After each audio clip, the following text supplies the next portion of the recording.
What up, YouTube? This is my video response to Tough Thumbs friction folder contest giveaway, and just want to say, dude, thanks Jeff for having this contest. Awesome.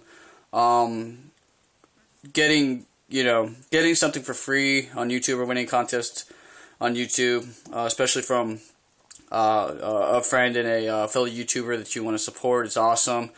Getting something from you, it's even more epic, and for free, that's even better, dude. It's just awesome. Thank you so much. So let's get into it. Your first requirement was design a friction folder, and here's my friction folder there. Let me get my thumb out of there. 4-inch. You said there was a 4-inch max, so I just kind of drew it up. If everything's cool and I end up winning, we can change the size, no problem. I just pretty much drew it up. So anyway, 6 3/4 inches from the end of the blade to the handle, where the back of the handle here, 1 3/4 there. 4 1/2 on the handle. Couple things here. It's I called it the TUFFZilla because I originally started drawing like a cleaver type of thing, and just kept erasing, adding, changing things. I'm kind of glad because you've done like a couple cleaver things in the past, so this is a little different there. So anyway, you've got a spidey hole there, so you can deploy it a lot easier there with your thumb. A little hole there serves as like a little nostril aesthetic feature there, kind of complement the TUFFZilla theme. We've got holes here in the handles, some jimping that goes across here, and I couldn't figure out whether I wanted to continue it here because this is kind of a thumb ramp type of deal, so you can choke down on the blade. Okay, basically the handle's going to be, there's a cutout in the handle right here. Now the reason why there's a cutout in the handle is I designed it so that when you close this blade around this way, that the Tough Thumbs logo would be showing in the handle, so whether it's open or closed, you know damn well who made the knife. And I think that's really important, and I think it would look just freaking awesome on this. Back here you have the back spacer, comes up and rises above the scales for added grip. Cut out in the scale here for a lanyard hole, although I don't know if that'll be possible because it may come in, the blade as it closed may come and consume that space there, so I don't know if that's possible. But as far as the G10 scales on this would either be black with the red backspacer, or either maybe Coyote Tan, OD green, or OD green scale with the tan backspacer, either or. Definitely not a red scale with a black backspacer. It's just too red, too crazy. Definitely try to keep it more tactical, type look to it. So that's pretty much it. As far as the design on the scale, reptilian, of course, dude. TUFFZilla, reptilian for sure. So that's pretty much it there as far as my my design there on the friction folder. If I don't win, I'd love to see this made anyway. Maybe I'll come across some cash, and I could sit there and possibly convince you to make this for me. That is, if I come across some cash. So we'll see. That's all I'll talk about in the future anyway. So that's pretty much my design there. Let's see here. Your second is, what folder do you like the best, and why? I like the number 3 version of the folder. Definitely really.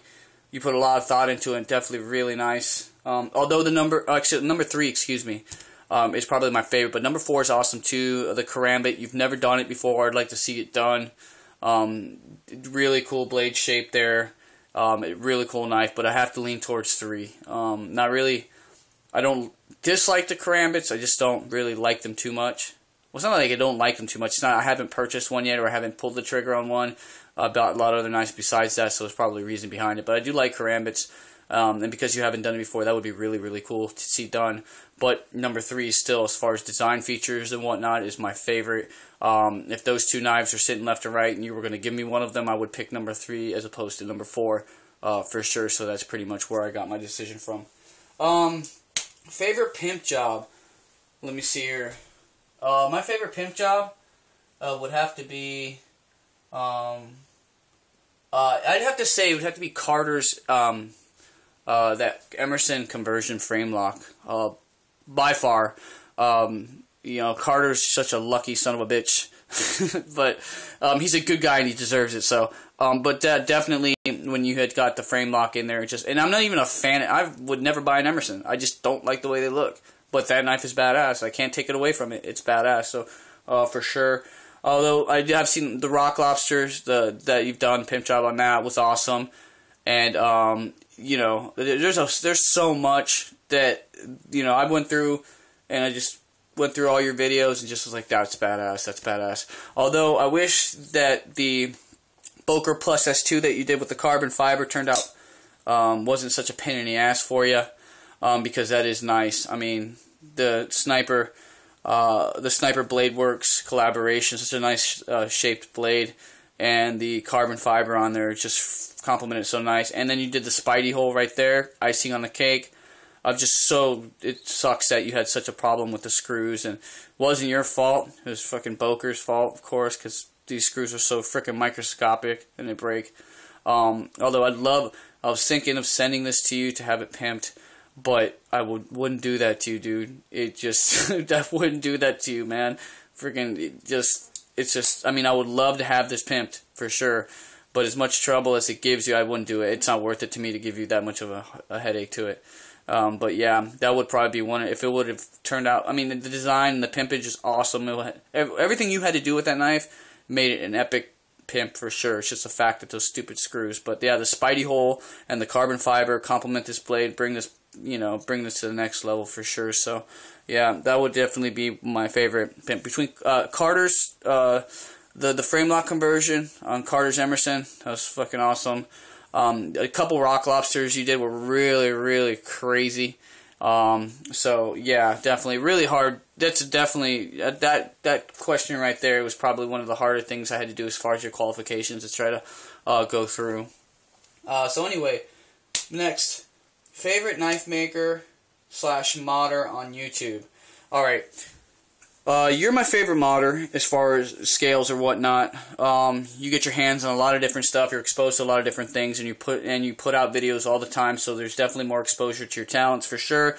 And I could definitely see the skills, your skills shine out every time. You know, every time you do one, you're just getting better and better and better and better, and just doing different stuff. And it's just like completely awesome. But there's a couple guys on here besides you that really do really good work. Bauer 230 is starting to do, or has been doing scales, and he does really good work. Thor 153 does really good work. Friction folders, making knives and whatnot, and doing pimp jobs. Let me see who else. You also have, he said, knife maker / modder. As far as knife makers, you got to give Gavko a shout out. That dude's freaking nuts. Good stuff there. You could tell if you watch his videos, you can tell his constant evolution of you know, him getting better and better and better, and just switching to different stuff that he likes. So there's a lot of different content on there, and he does a lot of different stuff, and posts a lot of video, which is really cool. I would say another guy would be GI Customs. George from GI Customs is really awesome. You know, I'm trying to name guys that are kind of coming up. There are more well-recognized knife makers that I do like on YouTube, but I'll try to give a shout-out to those guys there. But another knife maker that's more well-known or whatever that's on YouTube is, of course, Jason Browse.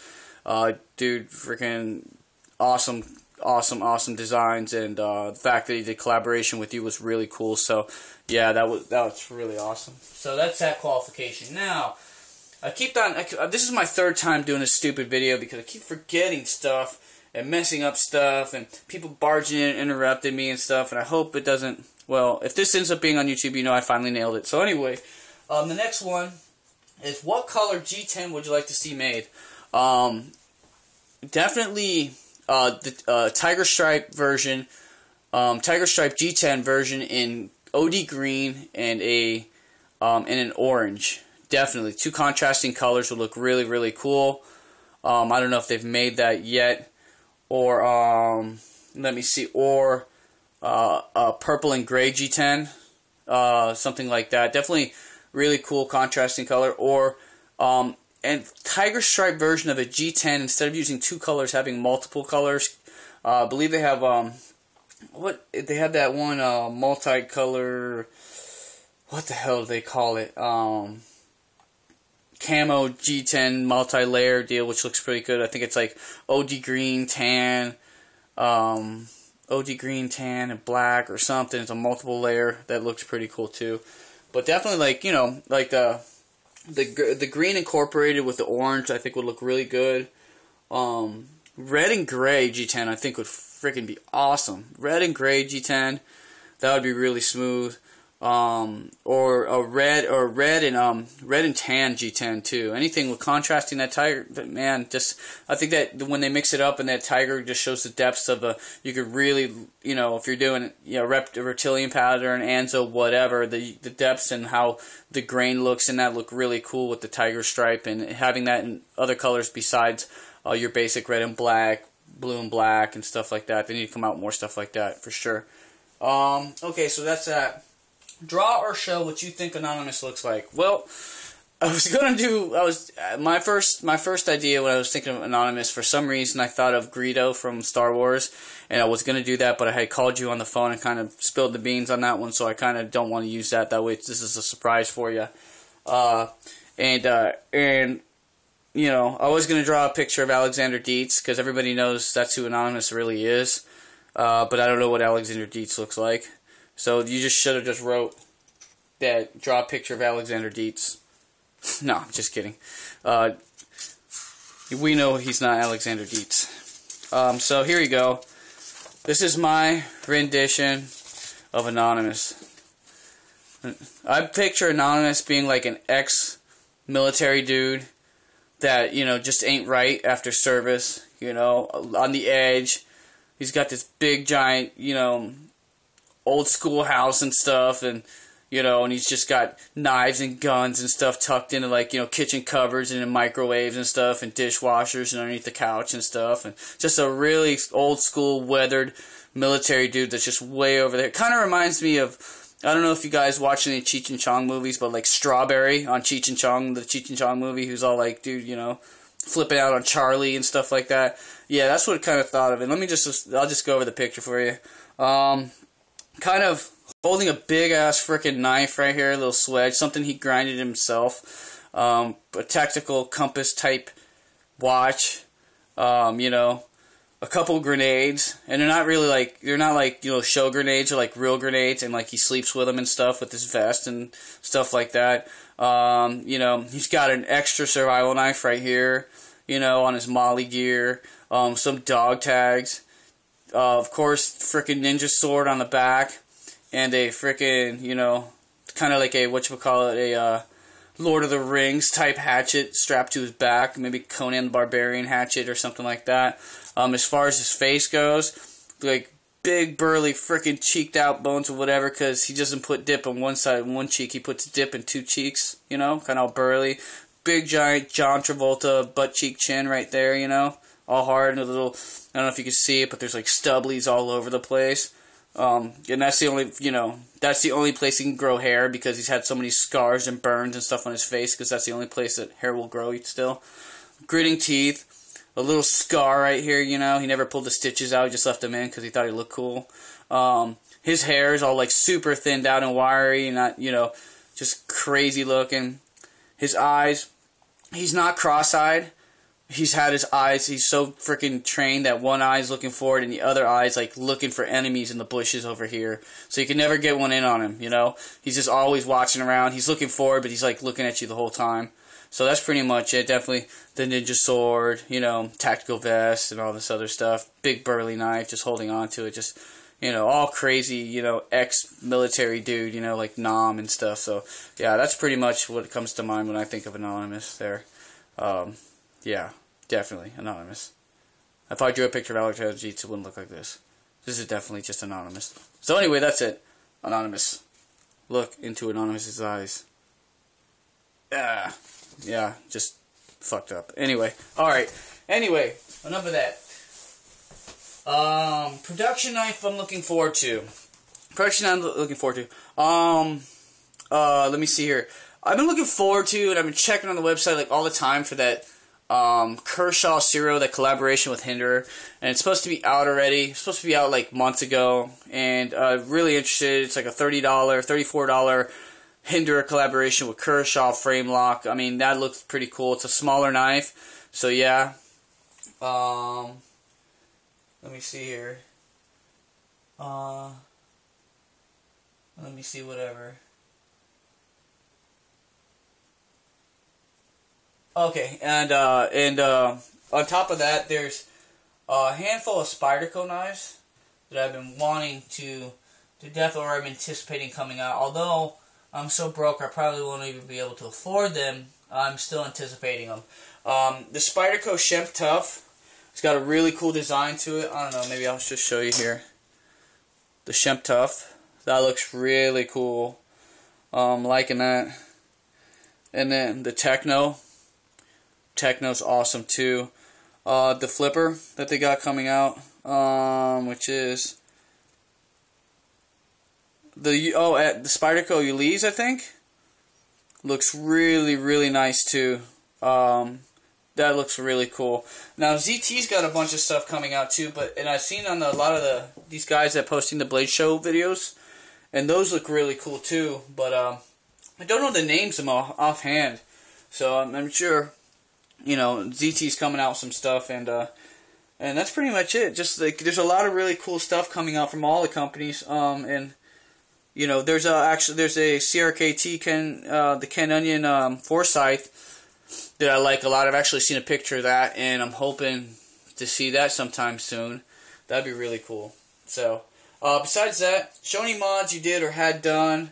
I haven't done any mods on any of my knives. The only thing I do is I do put convex grinds on a lot of my edges.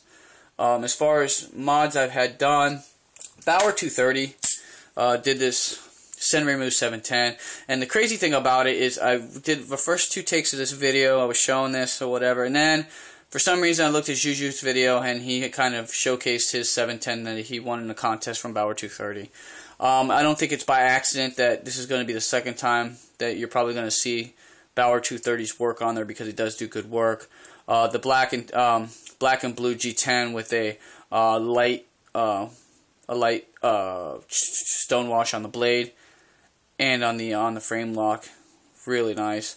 Also, he's got moon glow inserted into the glow in the dark inserts on the top and the bottom of this knife. Really good, really nice knife. I mean, quality of his pimp jobs are really nice, and definitely an up and comer. So yeah, that's probably all I've done. I haven't done any mods myself. I have 2 pieces of equipment I have to acquire, just not the money to do it. So anyway, guys, and I did sub all the channels below. Actually, all the channels that you had listed below, I've already had subs to, minus with the exception of one, and that was at Peace. And then I look at his channel, I was wondering why I haven't subbed him yet. So definitely loving those guys. So for sure, new content to look out for. So yep, definitely. That's it. That's pretty much my video response there. Thanks a lot for having this contest. I really appreciate it. That's really cool. Give me the opportunity to enter this. Just wanted to make a video for support, and to tell you the truth, I'd love to win some of this stuff. I mean, just freaking epic. So, yeah, thanks for just coming out with all this new content, dude. I appreciate it so much, man. Definitely cool stuff. I mean, the only reason I know about any of the higher end knives or a lot of the customs that were out there were just from stuff that you pimped or showcased on your channel. So thanks so much for doing that, dude. I really appreciate it. And you're right. I mean, all the stuff, all the notoriety and all the subs and everything, it wasn't by accident. You earned it, for sure. You do really good work, and definitely just good luck, man. Hope that you get a lot more. You deserve a lot more exposure. So, Jeff, thank you so much for having this contest. I really appreciate it. Oh, and this is Sebastian's strop. I just gotta get the leather on there, and I'll be shipping it out Monday or Tuesday. Pretty sweet. So, yeah. He'll be digging it. I know he'll like it. Alright, man. Thanks for your time. Peace.